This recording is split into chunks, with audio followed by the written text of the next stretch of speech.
Good evening, Guam. J.D. Iriarte here with your local sports. Today we have a basketball-filled weekend wrap-up from FIBA basketball to the NBA. Here's Robert Balahajia with FIBA coverage. Over the weekend, we had a lot of FIBA basketball 1 week before the playoffs start. We take a look at the Aloha-made Gameville Mystics in a rematch between Brianna Benito and the Guamanian girls' senior national team. The story of the game for the Mystics was the play from number 29, Sage LeBlanc. Sage had a huge game and went for 30 points. For the women's national team, Darren Joy Santos banks in a three-pointer to put the Nationals up by 23 points. It looked a lot like the first time these teams met, with the national team winning by 40 plus. Darren once again giving the Nationals another three and putting the team up by 26. Sage, however, refused to quit, getting by Darren on this nice and one play. Then Sage caught fire in the second half as she put on a shooting clinic and proved that she is dangerous when hot. Mayette and Darren played the best defense they could on Sage. She was able to cut a 30-point lead to just 11. LeBlanc for another three with Darren up in her grill.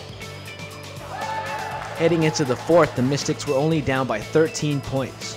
Darren would start the fourth period off and pace the national scoring, hitting her fourth three-pointer of the game. But Sage would answer, hitting a deep three from men's NBA range.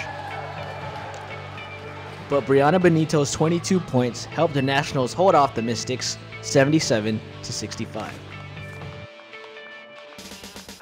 To the men's game between the Budweiser Kings and the Anderson Bombers. The Budweiser Kings looked like they had the height advantage over the Bombers in being able to grab rebounds and score off second chance points. The King for the Bombers with a nice and one play to give the Bombers the lead early. The Kings played lockdown defense that translated to easy fast break points. Julian Phillips was the Bombers' leading scorer once again, racking up an 11-point performance. The Bombers jumped out to an early lead behind a flurry of three-pointers from Brandon Sanders. He caught fire early. Phillips once again cleaning the glass to give the Bombers second chance points and the early lead, but the evenly distributed scoring for the Kings proved to be the difference. The leading scorer from the Kings, Francis Benitez, had only 10 points. The Kings took command late and dealt the Anderson Bombers an 84-56 loss. More FIBA basketball action continues this week. Reporting for Sports Watch, I'm Robert Balahajia.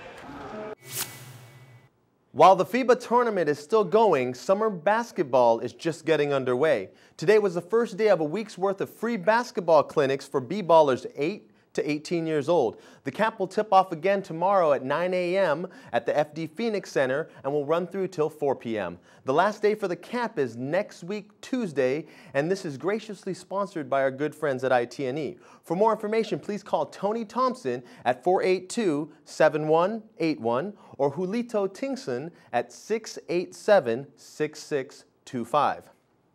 Now moving on to the big show. The NBA Finals are set. The Los Angeles Lakers will once again take on the Boston Celtics. The Lakers were the favorites to win in the West, but the Cavaliers and the Magic were favored to win in the East, but this will be a rematch of the 2008 Finals that the Celtics won in 6 games. This best-of-7 series kicks off in LA this Friday. That'll do it for Sports Watch. I'm J.D. Iriarte. Traffic and weather after the break.